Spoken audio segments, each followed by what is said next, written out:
Hello, everybody.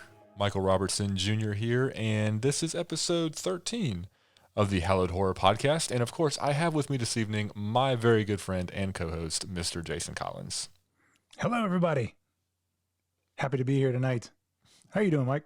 I'm good. I don't know if I have your energy, but I am doing really well. It's funny that you're very energetic right now because you seem like you were about to fall asleep before we started recording. So anyway. Yeah, I think the caffeine and sugar is starting to hit me now, so I'm sure I'll crash like a little kid here in just a few minutes. But for right now, I'm going to ride this high. Well, that's good. I'm glad you got some energy because we have not one but two episodes to record tonight. So a little bit of a different format, which brings me in. Look at this segue that I just beautifully brought us into. Nice. That was slick, wasn't it?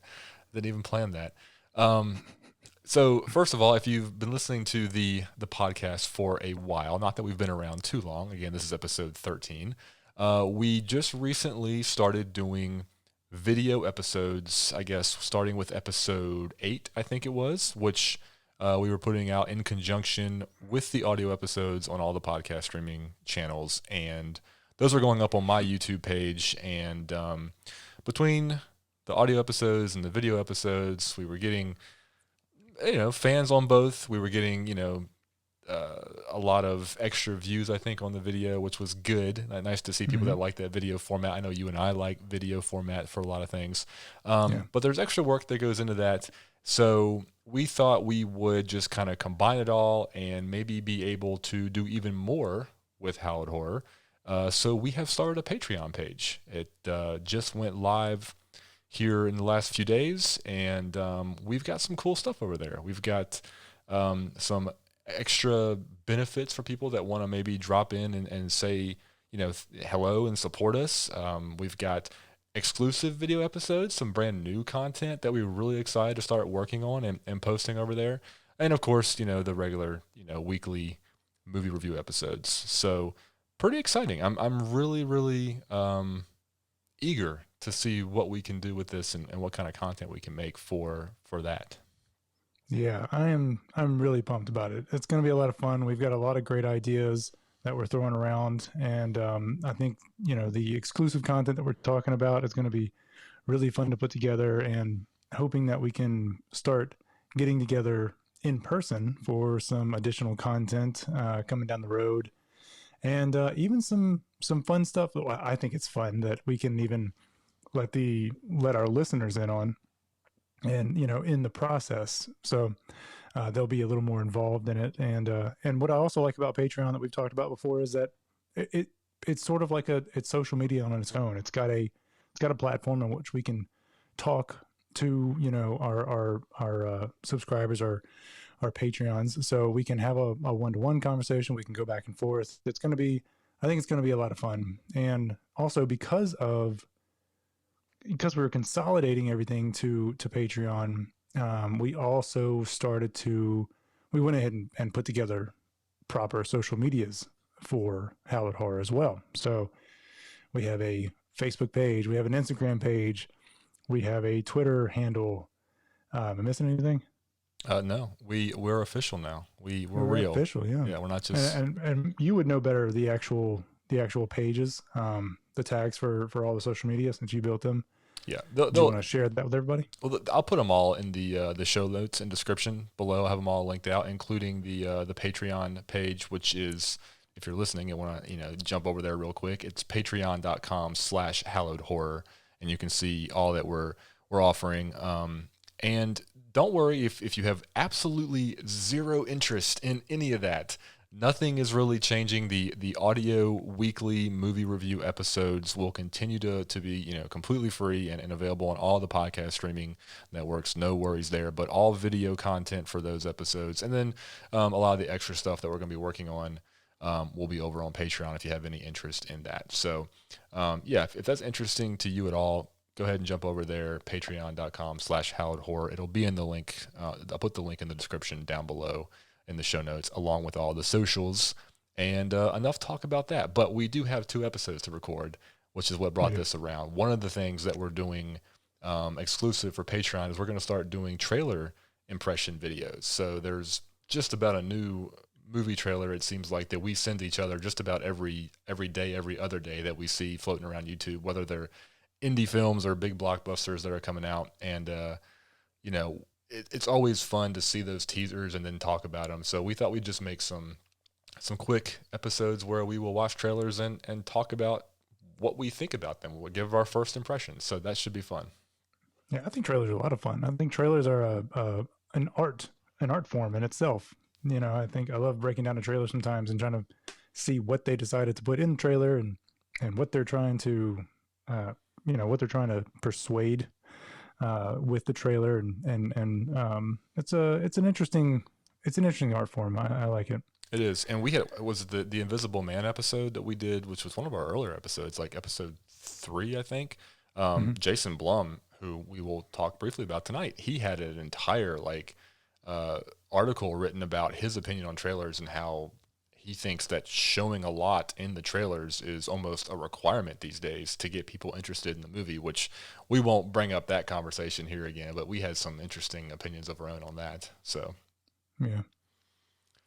All right. Well, enough of the pitching of what we're doing. Let's talk about why we're here. We are talking about a movie which is in a franchise which I love, and I don't know, my camera angle is not perfect. I should have set this up better. You can't see it. I have a picture of this franchise's main character on the wall in my office, but we're talking about Halloween, the latest installment in the franchise that came out in 2018, and it's going to be another one this fall and a subsequent movie supposedly next year to complete this sort of trilogy, if you will, of this reimagined continuation of the Halloween franchise. Mm-hmm.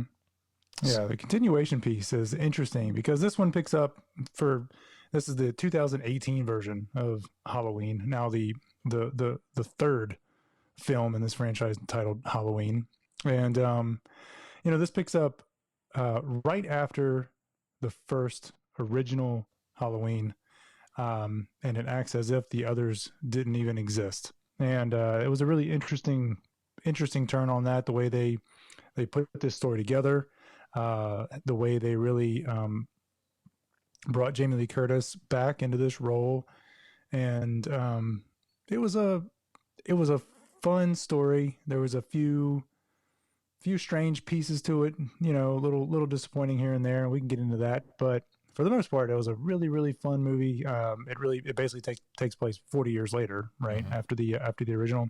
Yep. I think the tagline was, what was it? 40 years later, evil comes home, or evil returns home. Yep. And so it was a good little, just a good little twist on it. So yeah, the release date for Halloween 2018 was October 19th, 2018, which apparently was Michael Myers' date of birth. Did you know that? Yeah. By the way, date of birth is a very clinical way to say birthday. So are you like you're a doctor or something? Anyway, yeah. This was. Let's go through who was in it and who made it first, and then we'll talk about the timeline a little bit.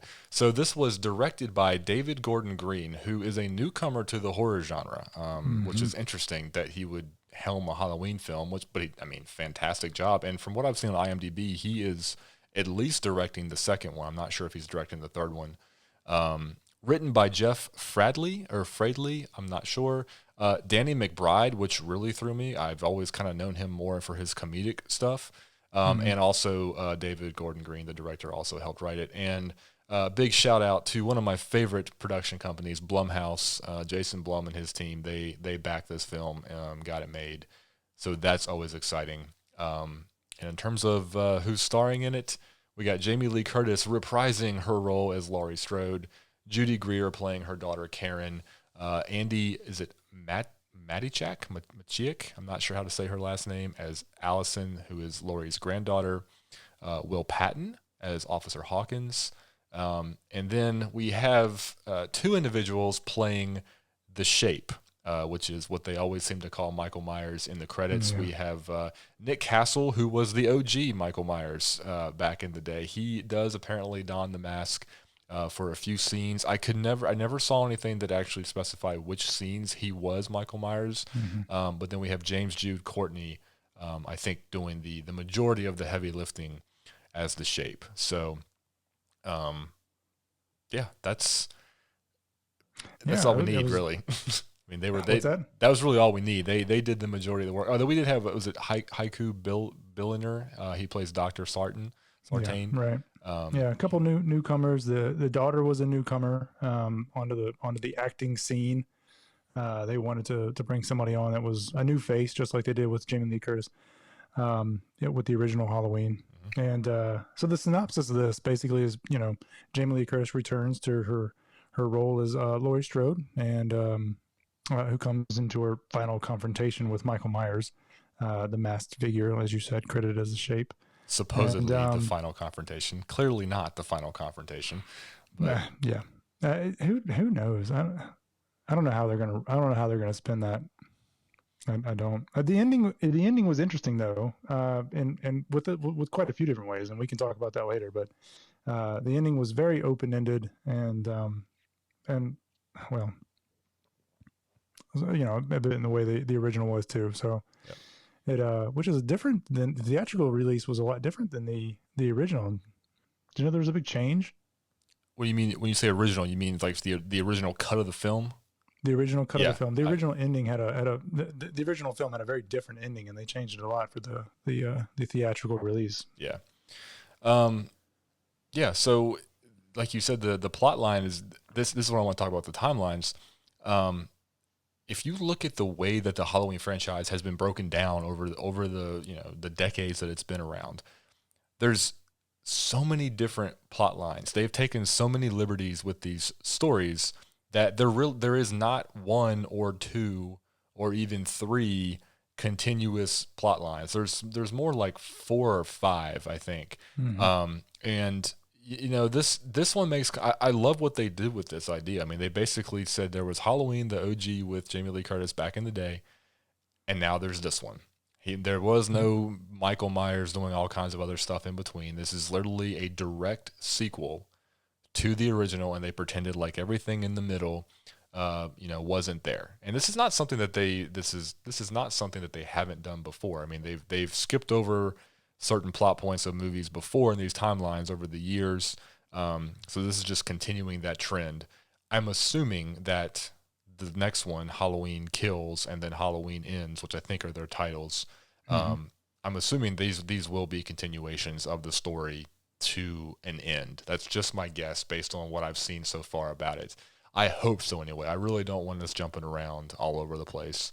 I don't know how we would when it looks like that Jamie Lee Curtis, Judy Greer, and the young lady who plays Allison, they're all going to be back in these films. So anyway, I like this timeline. I like the idea that you can have seen the original Halloween, or maybe not even have seen the original Halloween, but you know what happened. You know Michael Myers came to town. He's a psychopathic serial killer, and you know that Jamie Lee Curtis was his main target, and he's never been able to get her. And now here they are, 40 years later, both carrying their baggage and their desires, and they're, moving forward with the plot line. Mm-hmm. It's very simple, and it really, really worked well, I thought.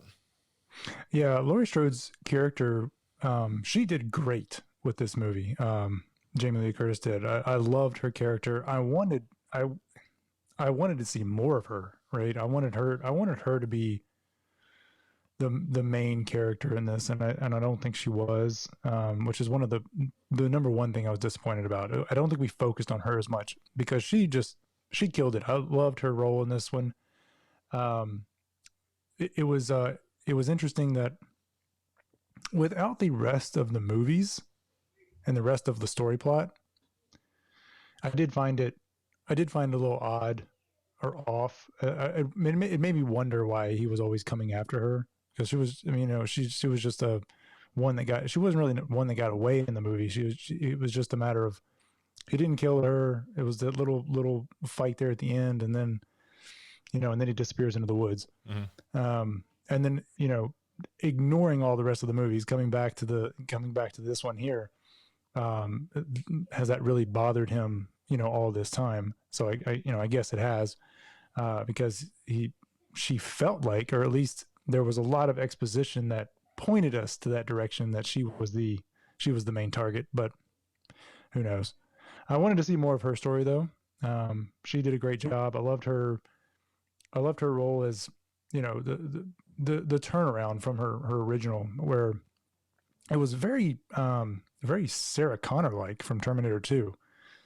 How, she turns into this total badass, this prepper that, really gearing towards something that she knows is inevitably going to happen. And that's like her day in and day out. That's all she's working for. Right. And there is a bit of a well, not a bit of it. There's she's obsessed. There's no other word for it. She's been scarred so badly by the events that happened in the original film when she was just a teenager. I mean, she has literally been obsessed over this for 40 years, and like you said, preparing for his return. And you know, I don't I don't know how I would react being somebody that would go through such a psychological, experience like that. A terrifying experience, near death experience. Is that something you hold on to for 40 years? I don't know. I mean, that's a really long time for her to be just super paranoid living in that house, ready Yeah, and this to be entire totally time. convinced that this man is going to get out and come right for her. I mean, Yeah. she had an entire house prepped just for this guy, I don't know and why it's not she like he was even targeting her in the first place. I mean, with that, yeah. She yeah, has I asked myself, when I watched it the first time, and I asked myself this again when I rewatched it, I asked myself, why did she stay? Why did she stay in such close proximity to him? Why didn't she just leave? Go anywhere else that would be difficult, even if he managed to escape, right? hmm Even if for some reason he got out, why wouldn't she just make it impossible to find herself? Why? And then she has that line at the end, or near something. He's been waiting. He's been waiting for me, or coming for me. I've been waiting for him, or something right, like that. Like it's almost like she took on this responsibility to be his executioner, and she was not going to be happy until he was dead by his own natural causes or dead by her hands, which again is just an obsession. But yeah, it's a flaw. It's a character flaw, and it drives the story forward. for sure, right, Yeah. So, talking about the story, I mean, this is a Halloween film. We're not talking about a complex plot here. In fact, this may be, like I said, it's a simple premise, but it might have the most complex in terms of emotions and psyche, with the characters, just because of Laurie and what has happened to her. hmm The basic premise of this film is, like you said, 41 years later, uh, Michael Myers, while he's being transported to a different psychiatric facility, uh, escapes. He causes a bus accident. He escapes, and he goes back into town and starts killing picks up where he people. left off. Yeah, starts killing people. Of course, Lori gets word of it. Her daughter and granddaughter live in the town, so he obviously is a threat to them. He's not aware of who they are, but they kind of fall into his path. At least the granddaughter does. Um, and that's it. There's just this killing spree going on, and Laurie turns into the badass, like you were saying, collecting her family and basically waiting for him to show up for this confrontation. That's really the entire plot of the movie. That and dealing just with her, you know, uh, the damage done to her emotionally from the beginning. And hmm you're right. I like the Sarah Connor parallel. That makes a lot of sense to me. And there's a deleted scene talking about you wanted more of her. I think we both watched the deleted scenes. There's a really good deleted scene of Laurie where she is practicing on the gun range, and then she goes hmm inside and she's cleaning the weapons and stuff, and then she has that moment where she kind of does the Russian roulette, and she yeah, puts the pistol to her her neck, and then we get the buzzer for the podcasters coming in to interview her, and I really liked that cut. I really yeah, liked that them arriving was the reason that she maybe didn't pull that trigger right then and there. That was kind of cool. Like I liked that because in the actual theatrical cut of the film, I mean they just show up and they buzz the thing, and that's the first first you kind of get a glimpse of her. right. And then they totally moved the gun range scene to later in the movie, Right. but that just added another layer to her psyche. I Yeah. think you already knew she was a little unhinged, obsessed, like you said, but that definitely added another level. And yeah, I don't know. She's you know it could have turned the tide towards she's more crazy than than being, just obsessively prepared. And, I can see why they wanted to remove it, just because it did add a different level of complexity to her character that maybe wasn't needed for the movie. Yeah. I think we definitely needed to meet her before we saw that kind of scene with her where, she's doing the range work, and then she's got that moment in the kitchen with putting the gun to her, her throat. And I think that kind of makes more sense to potentially see something like that later. So I get that. But I thought it just it was a good scene just to kind of see a little bit more of her conflict mentally. So, but seeing the layers of her new character, having, some failed marriages, having a kid now that she sort of, went overboard with her, preparing her for, Michael Myers coming back and then eventually losing her, and then just secluding herself into this old house in the woods. So there was a lot going on with her character. Like I said, she was the most complex character in the movie. Yeah, for sure. But we just didn't see enough of her. And I think we could have focused on her more, and maybe in her relationship with Michael Myers and what was going on there. But a lot of it comes down to there wasn't anything there. Go back to the first movie and ignoring all the rest. There is no relationship there. There's no reason he was targeting her in the first place. And from what I can tell, there'd be no reason why he'd come out and immediately go for her either. So why would she think that? So it was. I'm sure that was maybe a hard line to toe. And because in the second movie they make some sort of relation, which I heard he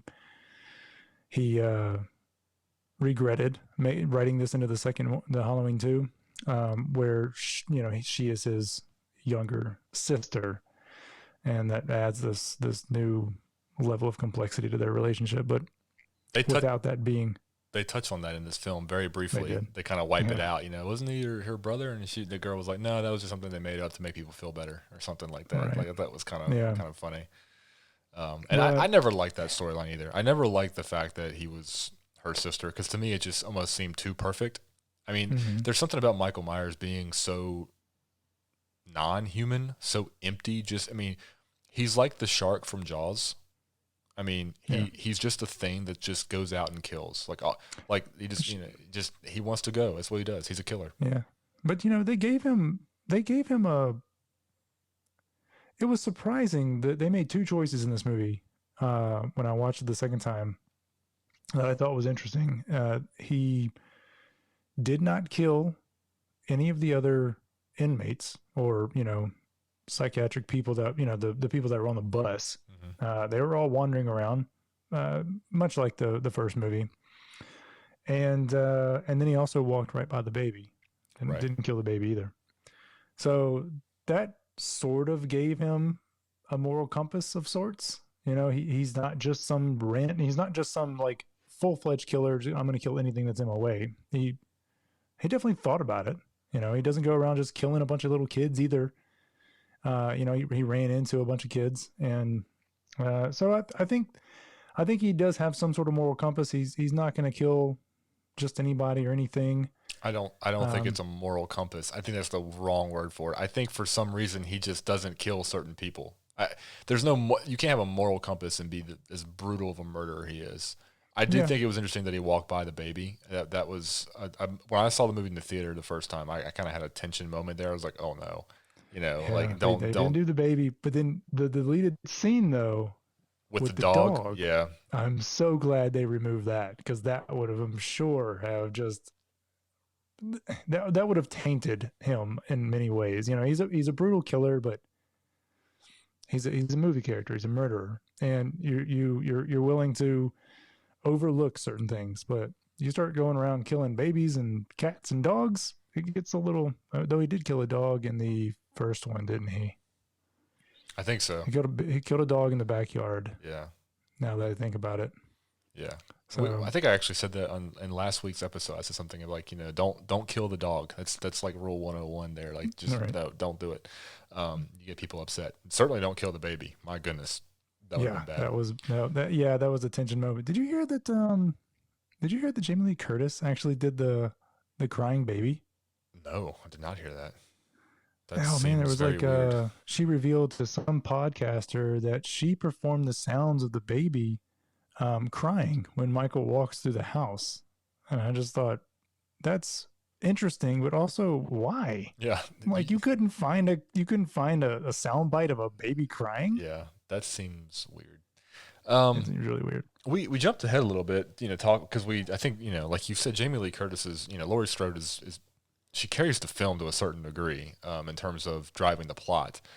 However, the beginning of this movie, which takes up a lot longer than I remember it taking up, with the two journalists, the podcasters, they kick this movie off by going to the psychiatric hospital where Michael is currently being kept, where he's been kept for the 40 years.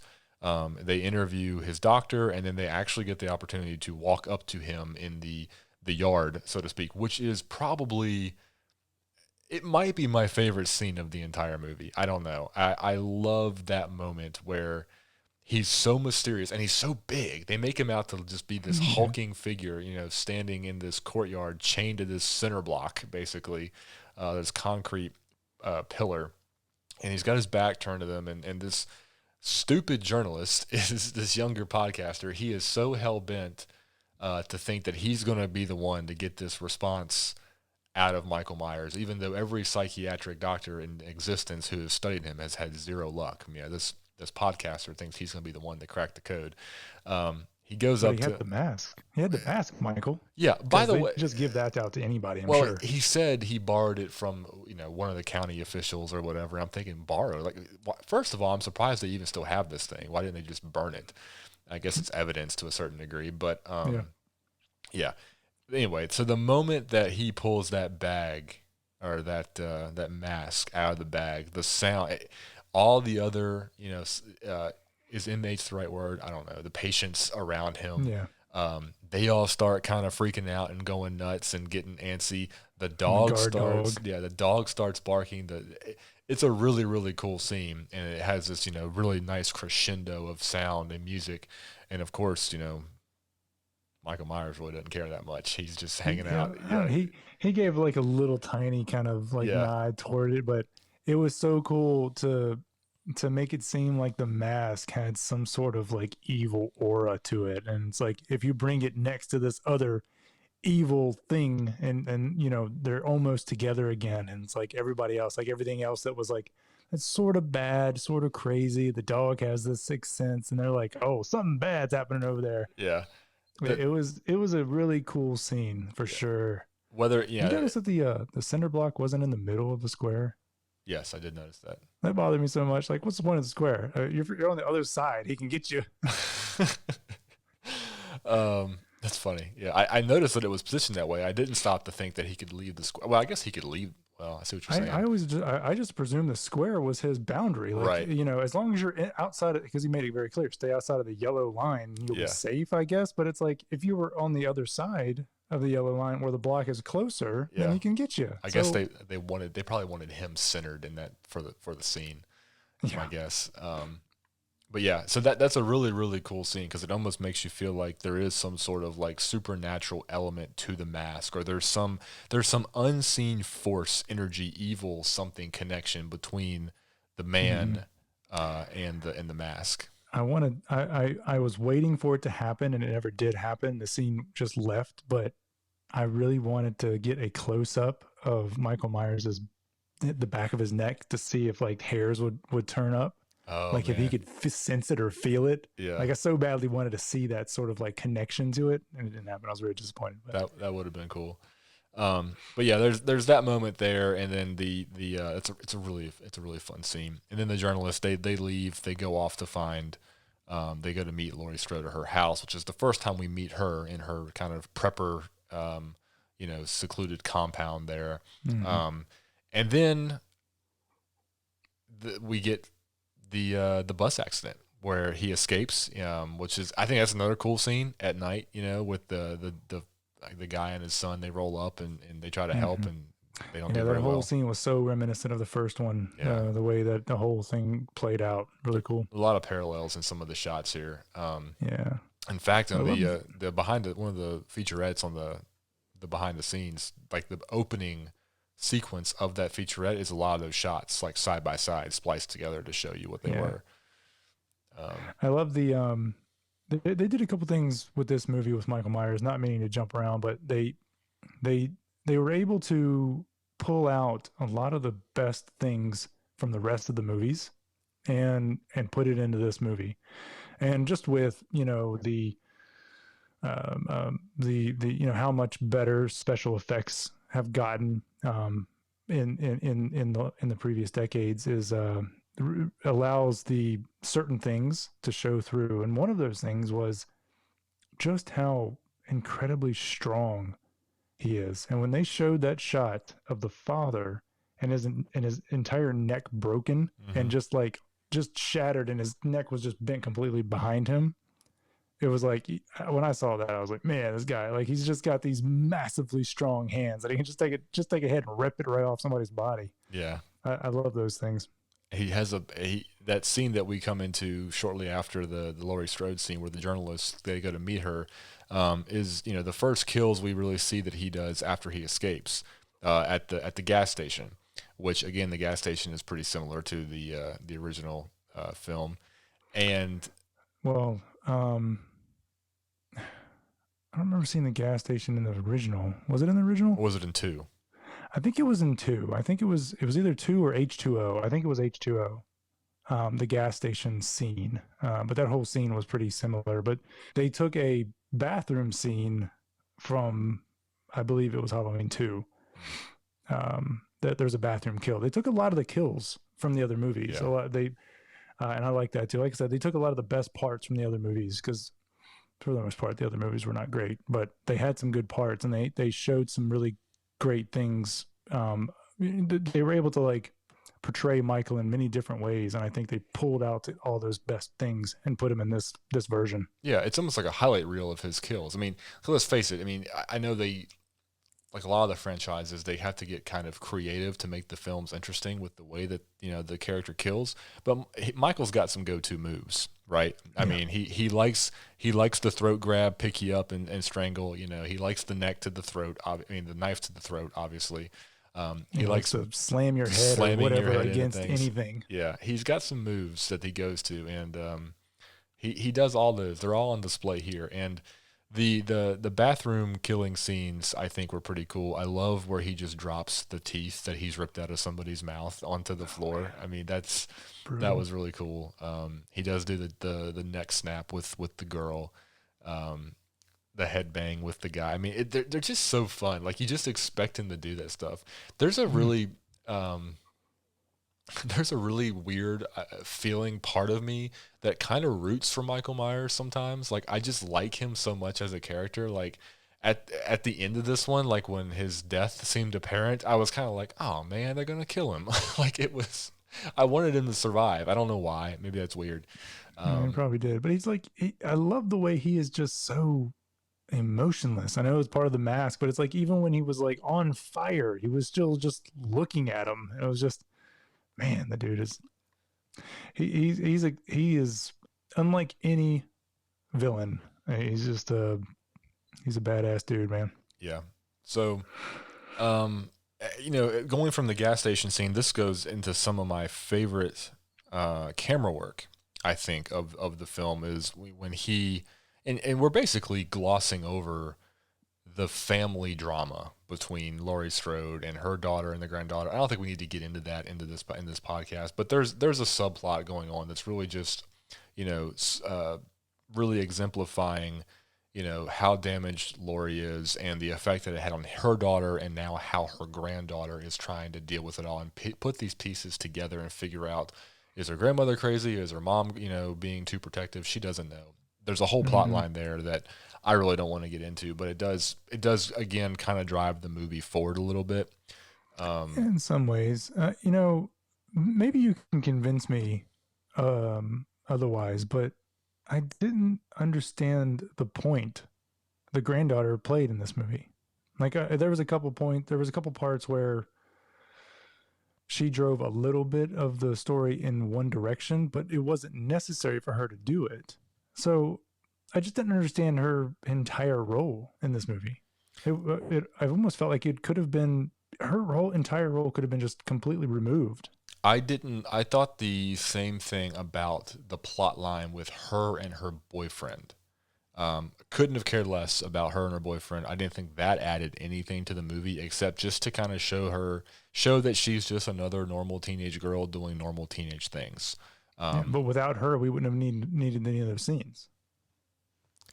Yeah, I think it would have been fairly unrealistic, or it would have been against the odds for Laurie Strode's daughter, who is probably in her late 30s, early 40s, to have not had a child. I mean, I think that just would have gone against the odds. Okay. So I think that's kind of why she was there. She probably could have had a child, but did we need to follow her so closely? I think the relationship between the granddaughter and Laurie Strode was the piece that brought the mom back into the picture. I think that the relationship between those two was more important actually than the daughter and Laurie. That was the relationship they seemed to focus on more. Almost like the granddaughter was baiting Laurie, not baiting, but from the story perspective, the granddaughter, it was what brought Laurie kind of back into the picture, back in the town, because she wanted to connect with her, I think, more so than trying to convince her daughter, who had kind of written her off. Okay. I think that's where that plot line came from. I still think there were scenes that could have been cut from the daughter's, timeline, but again, I would have rather seen more Michael Myers than I would have seen the granddaughter and her friends at the party. But yeah, there was a lot going on with the daughter that just didn't. It didn't drive the story at all for me. Yeah. So, anyways, we're glossing over that whole relationship. Other than she was sort of the hook that pulled Laurie back into the life of her daughter. Right. But yeah. So I was talking about how we were getting kind of after the gas station scene, and it's clear that Michael's back, and everybody's kind of on high alert. It's Halloween night. The kids are trick-or-treating, and there's some of my favorite camera work here, some of my favorite movements following him on this little killing spree as he's walking, down the street, going into houses, coming out of houses, going back into another one, and a couple kills that we see. It just felt good. I mean, it was kind of just... And they played another really great homage to, I think it was Halloween 2 again, where they did that long one cut of him walking down the street. That was I'm thinking that was Halloween 2, where they follow him into like a place where he gets a tool or he gets a weapon of some sort, and he goes through and he kills a couple people in the house. Yeah. That was all one cut, and I love that. It was so well done. Just so much fun to watch, and just wondering, I'd love to like see the behind the scenes and logistics of that, because it's just, I think those one cuts are so fun to watch, and I think they're just, I'm sure they're so difficult to film, and I think they did a great job with it. Yeah, I like the second kill that he gets in that sequence where with the woman that's on the phone. We talked about that earlier today. Yeah. I love that. I love that whole where the camera ends up and what we see him do, where he comes in and how he kills her. That's another really fun scene. It's just fun. Just seeing Michael Myers do his thing is just fun. That's why these movies are fun. There's really nothing, at this point, to me anyway, I'm sure it was probably different when the original came out. There's nothing scary about these movies. They're just fun, like popcorn horror, like just the slashers. Yeah.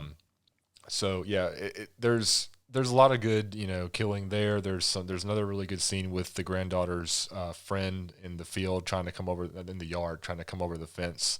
I really liked that. That was such a good, where he gets impaled. Yeah. And that scene is a great example of what you and I talked about in the episode where we kind of went over our top horror villains, and we were discussing Michael Myers' strengths and how it's just he never has to rush, he never runs, he never panics, and he still always catches everybody that's running away from him. This was a great example of that. That kid is just going as fast as he can across that yard, trying to climb that fence. and Michael's just walking. He's just walking. He flips his knife out. He's ready to go, and he gets the guy. It's another, like I said, it's another Michael Myers, highlight reel bit. You know what's going to happen, and it's still fun to watch. Yeah. I think I saw in the one of the featurettes on the behind the scenes that impaling on the fence was a scene that the writer director David Gordon Green, like, he had in his head, like, just as a random scene that he thought he would want to do if he ever did get to direct a horror film or write a horror film. And here he comes later with a Halloween film, and he shoehorned it in there, and it was a really cool scene. Yeah, he was like, I got to do this. Yeah. Yeah, there was more in the behind the scenes, or the deleted scenes, with that entire relationship. What was going on right after the prom scene, where the boyfriend apologizes for what he did, and then the cops roll up, and he talks a lot of smack to the cop, and then they handcuff him and take him away. I could be wrong. I remember reading there was more to his character. He was somebody's son from the original movie. I think he was somebody that. I think he was somebody's story is probably going to be. I think he was carried somebody's on grandson. in the movies. Yeah, I think he was somebody's grandson from the original. Yeah, grandson. I think his story is probably, there's going to be more to his story, I feel, probably in the other movies. But maybe his entire role in this one was just a quick introduction. So right.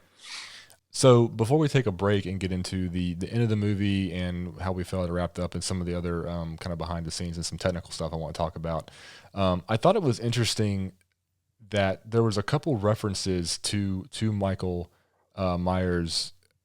And we talked about this, how he's so emotionless and how he just is like a killer, like a shark, like the shark from Jaws. They talk about how he's just pure evil, right? Mm-hmm. Like Loomis had said he was just pure evil, and other people, the psychiatric doctors and everybody that was coming through just said that there's nothing there.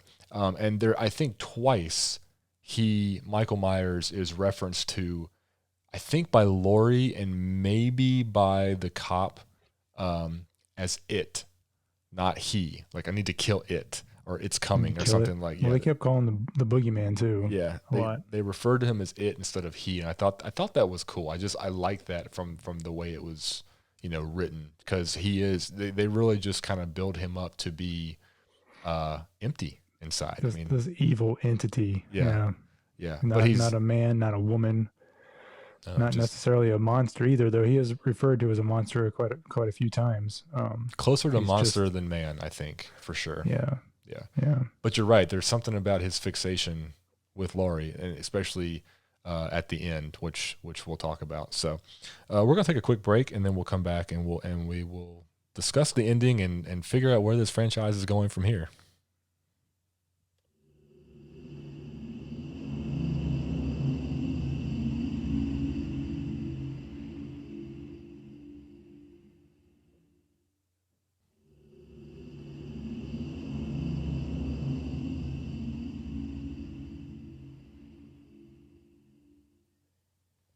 All right, we're back, and we've arrived at the climax of this movie, where after Michael Myers shows up in town, kills a bunch of people, Laurie Strode's family is reconvening at her prepper camp compound in the woods. There's a standoff. There's this kind of epic battle, if you will, between Michael and the Strode family and descendants, and he's got a couple cool kills with some police officers and the doctor and stuff like that. That was brutal. What he did with the jack-o'-lantern somebody's head. Yeah, that was showing his strength that we love about him. He just rips people apart with his bare hands. God. But then he shows up at the house, and again we have some scenes that are very reminiscent from the OG Halloween, and there was a clever. You mentioned how the final cut of this movie was much different than the original cut. And I'm kind of I'd like to know how much they reshot, or if they only reshot the ending, because the big, finale of this film where she basically has created this trap in her basement that she's been planning on capturing him and then blowing him up, so to speak. Mm-hmm. They lay the breadcrumbs for that throughout the whole film. I mean, especially in the beginning when you kind of see it and you know what it is. Yeah. So your question is like, do you think she was planning that the whole time, or do you think they were planning on that the whole time? I don't think the killing, because from what I understood, they were supposed to have an ending where he like definitively died, and they showed a part in the trailer. There was this little clip where Laurie has a knife and she's getting ready to stab him, but that's not in the movie anywhere. And I think it was the presumption that he was stabbed. But like you said, there was a lot of breadcrumbs happening going towards the actual trap in the end. So, and then there was also I heard from somebody that they had talked to somebody that actually saw the original ending, and he was very much alive after that stabbing scene. So I don't think that was the end of him, the definitive end that people were talking about. So I'm with you. I'd like to know what that ending was and how it was originally, just and how much they actually redid. Yeah, it was interesting to me. And from what I've read about the original ending versus what ended up in the final movie, I like the final one way better because it makes a lot more sense to me. But again, it felt so planned from the very beginning. And we're going to have 2 more films. So, I mean, for sure we're having 2 more films, and apparently with these characters. So that's where I don't know. Will they have Michael Myers in it, though? Can you have a Halloween film without Michael Myers? I don't know, man. The way it ended with like her holding the knife, the daughter, or the granddaughter, rather. I was like, that made me wonder if some sort of, like saying like the torch was, passed on indicates that there was some sort of relation there. But I wondered if like she was going to be. It took me back to the doctor's conversation where he was like, traumatic experiences and killing people and these kinds of things can affect everybody in different ways. And it made me wonder if like that was just sort of a nod towards her being affected in some different way. Because from what I can tell, the writers, they were talking about maybe having like a back-to-back sequel. And so they had an idea for this next movie. So I'm sure they were laying some breadcrumbs for the next movie. And that made me wonder if there were little things happening in this one that they were focusing on might be picking up in the other movies where the shape might not be the killer. Maybe it's going to move on to something else. I would hate that. There's no way. I do not want a Halloween film without Michael Myers. This is not like Scream, where you can have a different killer in the same damn costume every movie. Like I just cannot imagine that they have envisioned a Halloween film without Michael Myers. I'm not saying they couldn't make a really good movie somehow in the universe of Halloween, but to be, 3 movies back to back to back with this storyline, I don't know where you go from. I just don't see how you do it. And at the end of this movie, where when you see Laurie and her daughter and her granddaughter there, when the fire starts and he's trapped in that basement, that cellar, and he's looking up at her with that look, like you can almost see like I'm still gonna get you, like this isn't over. Yeah, and then when they cut back at the end, he's not there. He's not standing. And of course, we can't ignore the whole, at the end of the credits, you could hear him breathing in his mask too. Now, I didn't know if that was just because you could hear him breathing in the mask, at the end of the original, and this was sort of just a nod, or if that really meant, yeah, he's still there. He's still out there. He's still going to be killing. So I'm with you. I don't know if I want to see a movie where he is not he's not in this universe anymore and it's moving on to something else, because he's the whole reason for this. Yeah. So to me, that's almost like saying that we're going to have a Friday the 3rd, a Nightmare on Elm Street without Freddy Krueger. Like, it just doesn't make sense to me in my head. I don't see how you do it. But yeah. Well, going back to the end, my very favorite scene in this entire movie was Karen's little scene with the gun. Judy Greer, she just did an amazing job with this scene. It was so good. Oh man, it gave me chill bumps when I watched it. I watched it twice, and it was just amazing both times. It was like, it made me wonder, like, how much of this was she really playing up? I don't know. It was like she just it was that scene where she just broke down. She was like, "Oh, I just can't do this. I can't shoot it. I can't do this." And he appears. He's ready for his kill, and then she's just like, "Gotcha." And it was just like, "Oh man," it just gave me chills. yeah, it almost seemed to make you think that. So, obviously, there's a montage somewhere near the beginning of the film when they're discussing, Jamie Lee Curtis, Laurie's, her prepper status, where she's, training for all these scenarios with the gun work and the little booby traps around the house.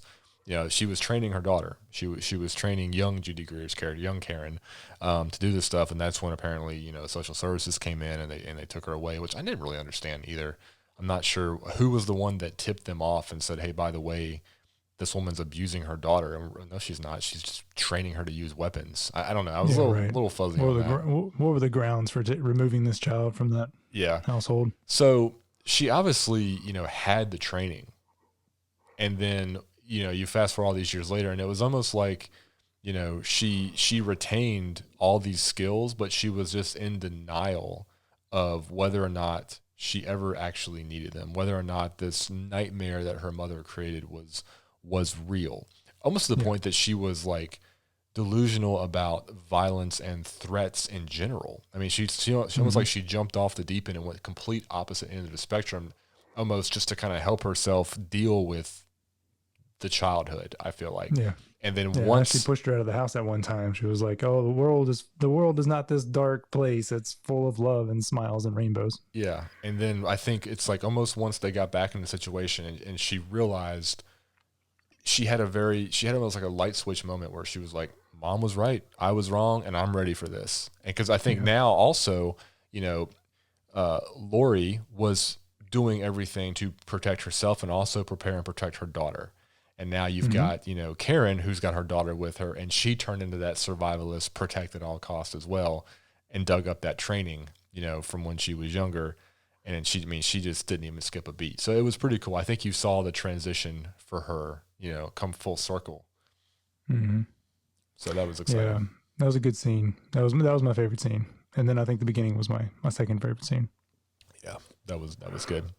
So the movie ends, there's a battle, there's a back and forth. He ends up basically being burnt alive, supposedly in this basement trap that they have set, although we don't know how he escapes, because apparently he does, unless Jason's theory is right, and now we're going to have Halloween, the teenager years with the young girl.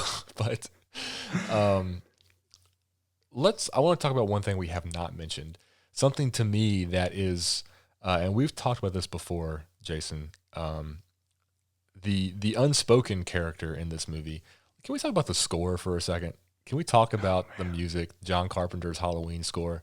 Is there a more iconic horror score out there? The only one I can think of is maybe Jaws. In terms of which one do you recognize to the masses? It is like massive recognition for sure. I mean, maybe Jaws, but man, the score here. What I loved so much about this movie. One of my favorite things was they paid homage to the first movie in so many ways. Right? They just picked it up and they picked up the storyline and they made this new movie, but they bowed to the first movie in so many ways, and then they picked out all these great things from Michael Myers' character and all the other movies, and they put it together in this one film, and it just felt so polished. And the score was amazing. The score was so good, and he talked about it a lot in the behind the scenes stuff of them doing the score. It was he did it. His son did it, and there was a third guy. Was it his other son? I don't know who the third guy was, but yeah, they were all working together, and I guess it was at his house. That was so and cool. it was like they were putting together these new sounds, and there was at one point, I don't know if it was in that scene, but they talked about what made, I think it was the interview between Jason Blum and the director, and John Carpenter was there, and also Jamie Lee Curtis, and they asked him what was so different about your movies, about your movie and your original one. And he was talking about some of the music and the score, and he said a lot of the movies they tell you when you're going to be scared, right? They're building up this anticipation with the music and the sound effects. And he goes, "We didn't do that. We hit the music right when something happened." Yeah.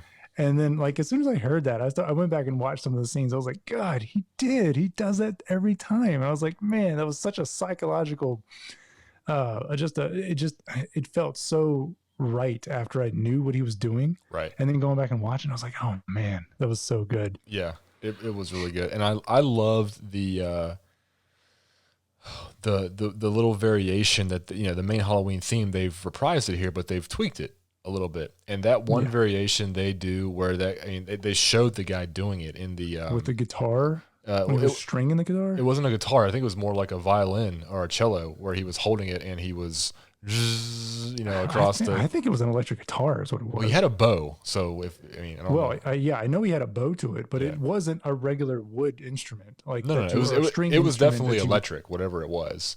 Yeah, but I don't think it was a traditional string instrument that you would have a bow with. And that's what made it look so weird to me the first time. But I'm pretty sure it was. We can go back and watch it, but I'm pretty sure it was just a regular. It could have been a bass too, like a bass guitar, and that's how he was getting those like deep sounds out of it. It was freaky though when he was stringing it on there and getting that sound, and you could see John was over on the keyboard, and he was like, all right, you do that, and he was looking at the key, and he was like, yeah. I was like, man, that is just genius, all happening at one time. I loved it so much. Yeah. I watched the movie 2 nights ago, and when that piece of music hit with that, because it's like the Halloween score with a hit, every once in a while, like a drawn out hit, and I loved it. And I was kind of like, in my basement watching it, I was kind of doing this myself, like hitting it with it when I thought it was going to come. And I really liked it. To see him actually do it, that was really, really cool, because I think that's my favorite piece of music from the film. So really cool to see, Carpenter come back and put his, take his original work and put a twist on this, along with his son and that third guy who, I don't know if that was another son or not, but the music is fantastic. My ringtone on my cell phone several years ago was the Halloween theme for a while, back before everybody stopped using ringtones. So apparently John Carpenter still has it on his. Oh yeah, they talked about that when a meeting they went to. It was the director, wasn't it, when he went to pitch it? I think it was when the director was like first meeting him, and he was like, then his ringtone went off, and it just immediately hit him who he's talking to. Yeah. He was like, oh, this is real. Yeah. It's interesting that Carpenter is still like involved with these movies. After all this time, I know he didn't have a lot of work. I think in some of the sequels and some of the later movies, but. He was back for this one. They had a good story to take back to him, to pitch to him, to for him to even agree to do this. So that speaks a lot to the story. They did a great job with the story. What were some of the things that you questioned or that you just didn't like? I didn't like. Well, I think I told you, we talked about it a little bit. I didn't love the plot line. I like the granddaughter as a character for what reason she's there. I didn't need the scenes with her and her friends. I mean, I know I think they just kind of became, especially the one kid that got impaled on the fence. I mean, he was kind of just like fodder, to feed the fire. You always have some of those in the movies, but I just didn't care about her relationships with the boyfriend and the friend. Like, to me, that was just filler.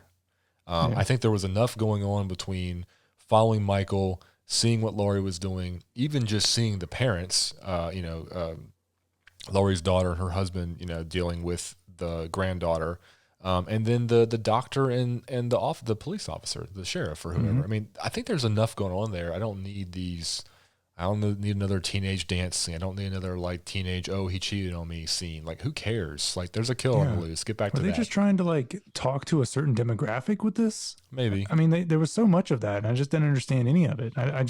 It wasn't necessary. It didn't drive any story for me.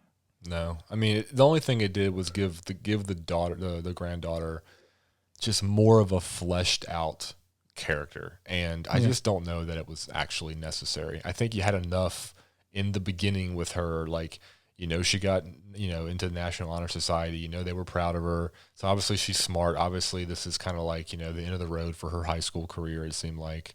I think she was a senior, I'm guessing, the way that they kind of played it out. Maybe she was a junior, I don't know. It just kind of felt like that would have been enough. She's a clean cut, wholesome American girl, you know, just like Laurie was in the original.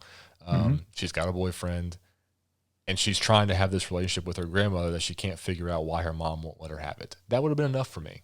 Like, that would have been enough. I didn't need all the other stuff, but it did lead to one of our favorite kills, so that's okay. I can go with that. But, there was one storyline for me that I just didn't understand, and it was the where they decided to go with the doctor, and then just completely not pay off on it at all. Like they ended that story like 2 minutes later. Well, I will say this: it took me by surprise that when I saw the movie the first time, it did genuinely surprise me.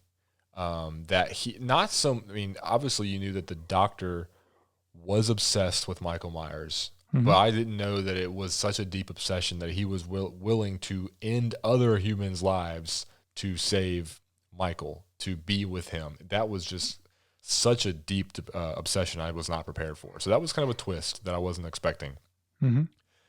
I think the fact that you say it didn't pay off, it did not pay off. The only person it didn't pay off for was the doctor.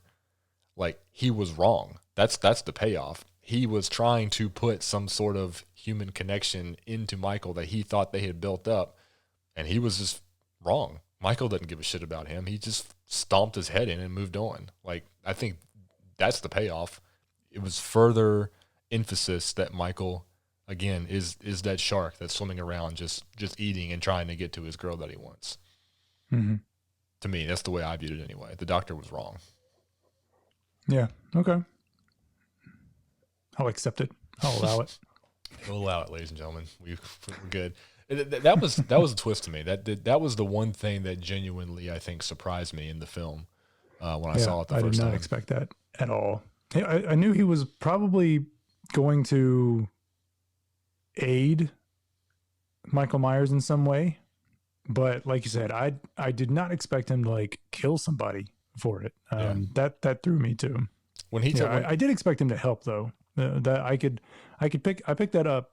I picked up on that a lot from the very beginning. You know, he seemed so upset about him leaving his facility. So I thought that was odd. And, you know, you could kind of get a glimpse into the future with that, but I don't know. It just felt like a weird plot line. I figured that once, you know, let's just say that he had this hard on for Michael the whole time. You would think that once he got out and started killing people again, that he would have snapped back and been like, oh yeah, I know it's been 40 years when we've been studying this guy locked up in captivity. I forgot that he is actually just a brutal murderer and now he's killing again. Maybe I should rein in some of my, you know, fascination with him and get this thing solved. Because when he was like telling the Will Patton's character, the sheriff or whoever, he's like, you know, don't kill him. He's property of the state. Like, he's murdered like 5 people already. Who cares? Like, take this dude down. If we get the chance, we're taking him down. Right. The other thing that I did not, it's not that I didn't appreciate it. I just didn't think it fit. And I think it messed with the flow. It messed with the ebb and flow of the film. It just didn't, it just didn't flow for me. And it was the comedic relief that they were trying to throw in here. And I don't know if Danny McBride had anything to do with that. He's mostly a comedic writer, but he's been in a few more serious things, and I don't know if he had anything to do with this. But there was just scenes where I was just like, okay, it went on too long, and B, it did not. It totally messed up the whole flow of where we were going. And so the one that bothered me so much was the cop scene where they were talking about the sandwich in the car outside of her house. Like that entire part where they were talking about the sandwich, leading up to where they're eventually like looking ahead and seeing Hawkins's car come in. Mm-hmm. I was like, that did not aid towards it, and it just like halted any sort of momentum we had going at that point, because that was right after we just found we had this twist where the doctor killed him, and I was like, what's happening here? And then we go right back into that. He dies, and then we go right into the big epic, ending. I'm like, I get some ebb and flow, but man, it's like you took this down and you just stomped on it. You just stomped on all the momentum you had going, and I didn't like it. You're talking about the fluff guy, the friend that eventually got impaled. He was. I think a fluff guy is something they have on porno sets, but I called him fodder for the fodder. Yeah. That's right. I called him a fluffer. Yeah, fluff guy. No, he was also. He had show me the Halloween porn. That'd be something interesting we can talk about on an episode one day. But. Maybe so. Some of he was fine. I guess I didn't mind him too much, but there was a few other things that happened. I remember I can't think of them off the top of my head now, but I remember thinking that the flow felt weird throughout the movie a couple times, and that was definitely one of them at the end. I thought there was one more, but I can't think of it now. Did you see the deleted scene with the sheriff and the doctor where he's picking his nose?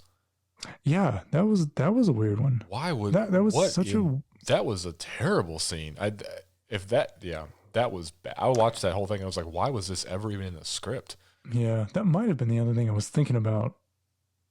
It almost looked improvised as I was watching it. Super weird. Do you often wear women's underwear? And he didn't answer. Like, what is that about? I don't know what was going on there. Like, it was super weird. Yeah, there was some strange stuff going on in the story for here.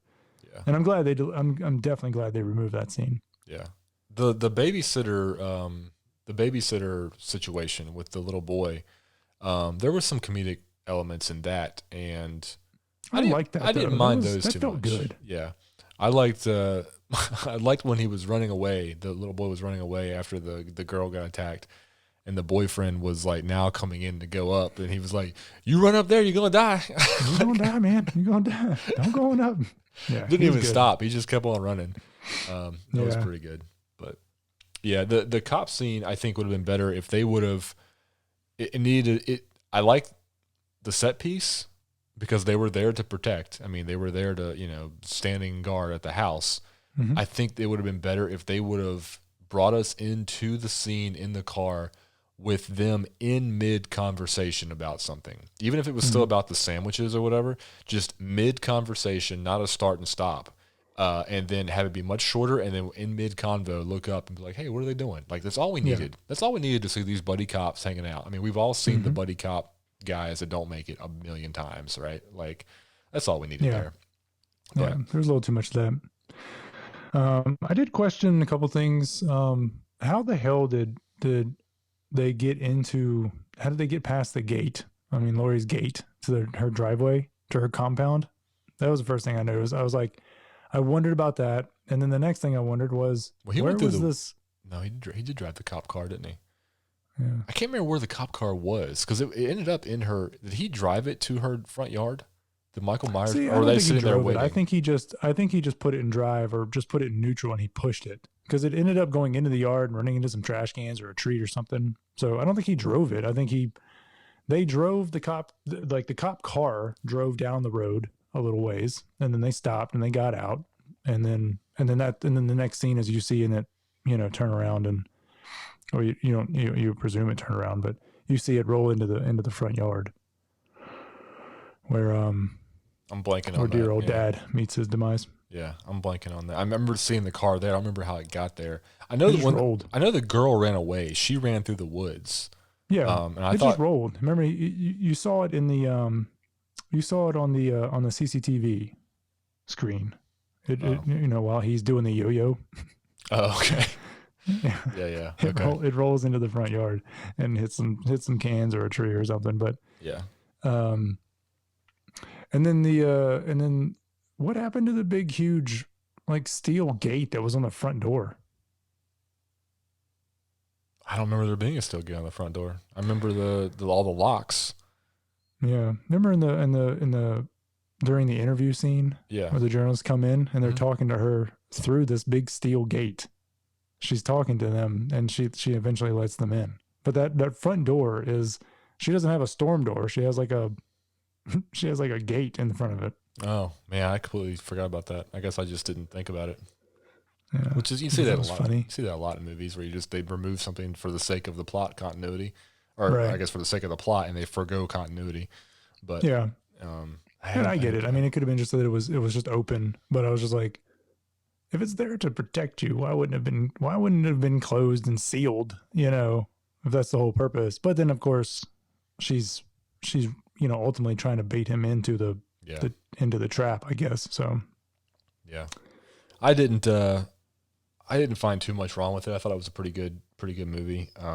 With, if you allow for the little nuances that ultimately come with every type of slasher horror film, you have to let some things go to make it work.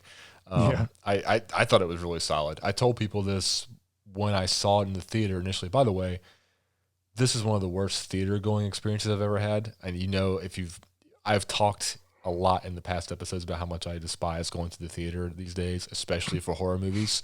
I went to a very early showing on a Sunday for this movie, trying to get to like the least populated, time frame to go to a movie. And two guys sat behind me and my wife. I mean, there's probably 8 or 10 people in this theater total.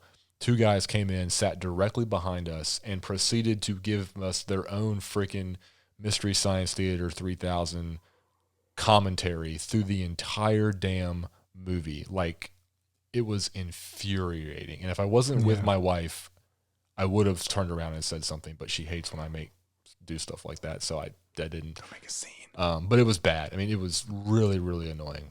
So I was happier to rewatch this at home. But anyway, I digress. When this movie came out and I saw it and people asked me how it was, I said, it's what you would expect from a Halloween movie. It's nothing more. It's really good. And that's what it delivered. You went to see a Halloween movie and you saw a Halloween movie. Yeah. I'd say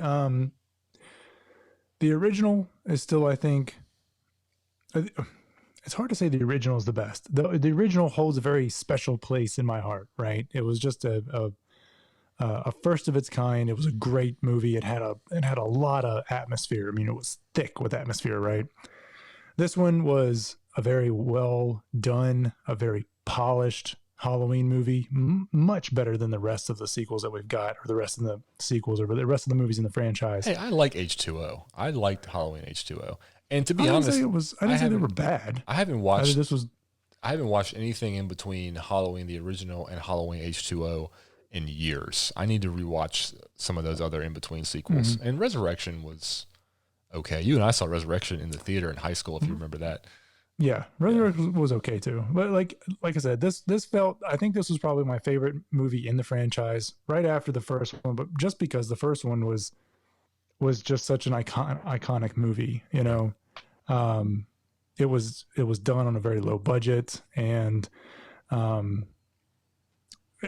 for those reasons, there was things that you watch it now and it's like, well, that could have been done better and this could have been done better, but it's 2020 is, so hindsight's always 2020 kind of thing. But it's one of those situations where the first movie is just hold a very special place, and I think probably everybody's hearts for this, any Halloween lovers. This is probably my next favorite movie in this entire franchise, easily. And I think because I think it's just a really polished movie. I just love they just pulled out the best of all the other movies and put it in this one. Yeah. I also think, in my humble opinion here, the mask was the best mask in the entire series. I like how this there's a this one featurette. was so good. Yeah, there's another feature on the behind the scenes. They were talking about that mask and how they aged it. You know, they wanted it to look much older and kind of cracked and beat up because it's been 40 years. You know, it wasn't just there's the same pristine Michael Myers mask. You know, so that was it gave so much character to that mask, and it just to that character like it looked good. I love that grungy, cracked, aged look to it. Yeah. It was definitely my favorite one. The scene in the movie where he puts the mask on at the gas station, you know, where he takes it out of the trunk and he pulls it on, and it's a slow-mo shot. It's really cool. Like, it's really, you know, it's very effective because they kind of has this moment where he becomes the mask again, you know, the shape. They showed that in one of the behind-the-scenes featurettes, but it was the actual shot, like, you know, not in post-production, just the actual shot. So it was at full speed. It wasn't nearly as cool. He was just like, okay, mask is on. You know, like the dramatic effect of the slow-mo really helped that scene. It had a Michael Bay feel to it, and had that like really like long shot lens, and it was really slow-mo, and it was like I felt like it was slightly moving. Maybe I was just making it up on my head, but it had that like that really compressed looking shot, and it reminded me of like a Michael Bay shot. Yeah, it was kind of almost like kind of down and looking up at him while he did it. Yeah, it was really slick. Yeah, and I think Michael Bay calls that his hero shot, and I thought it was fitting for Michael Myers. I've seen those shots in the Bad Boys films. Yeah. I loved so much about this movie. I loved all of I loved the way that they paid homage to the original. I loved a lot of the little scenes where they did like a role reversal. A lot of the scenes where Michael Myers, it was scenes where Michael Myers and Laurie, they pretty much changed positions from the first movie, you know, like across the street from the school, and the closet scene where she thought he was in there, but he wasn't. But, you know, in the first movie, she was in the closet. And then also, you know, the balcony shot, which isn't a direct role reversal, but you got the point though. Yeah. There was a lot of really cool nods to the original, and it was a really well done movie. I agree. I think it was great, and I'm curious to see now like where these next two go. You know, are they going to be as good? Is it going to, because okay, we've seen the bag of tricks, right? We've seen like I said, the Michael Myers highlight reel. It worked really well. Where do we go? We need to see what's going to happen. I have faith in this team. They gave us this one. Let's see what the next one is. Obviously, I think I have faith in Blumhouse to hopefully get the right pieces in place to make this a good film. I'm very curious though. Supposedly, I saw something on Twitter recently that Jason Blum said there is going to be the first teaser trailer for the upcoming film very soon. So I don't know. Exciting.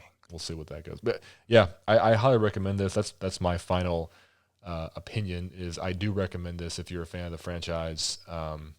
Even if you've only seen the original, like this is a perfect movie to watch because it just completely disregards all the rest of them. So yeah, this is one of those movies where I think like I want to watch it again. I've already watched it twice in the last like few days, and I just want to watch it again. It's just such a good movie. It was such a fun movie to watch. And we talked about some of these other ones, these really deep, disturbing movies. And it's like, I don't know if I want to go watch that one again, but this was like, I'm watching this one over and over again. Yeah. It's just a fun movie to watch. Those more fun type movies. Yeah. Which we need those. I mean, there's a good blend of, if all we did was watch the Ari Aster dark, depressing, leave you like you need to watch some cartoons after, you know, this wouldn't be a very fun podcast. So, yeah. All right. So Halloween 2018, good film. I highly recommend. One of my favorite horror movies recently. Definitely one of my favorite slashers recently. So, go check it out. Ladies and gentlemen, this has been episode 13 of the Hallowed Horror Podcast. My name is Michael Robertson Jr. I have with me Jason Collins. And again, if you would like to head over to our new Patreon site and see all the cool and exciting stuff we have going on over there, patreon.com/Hallowed Horror. We would appreciate any support. Thanks so much for listening, and we'll be back next week with a brand new episode.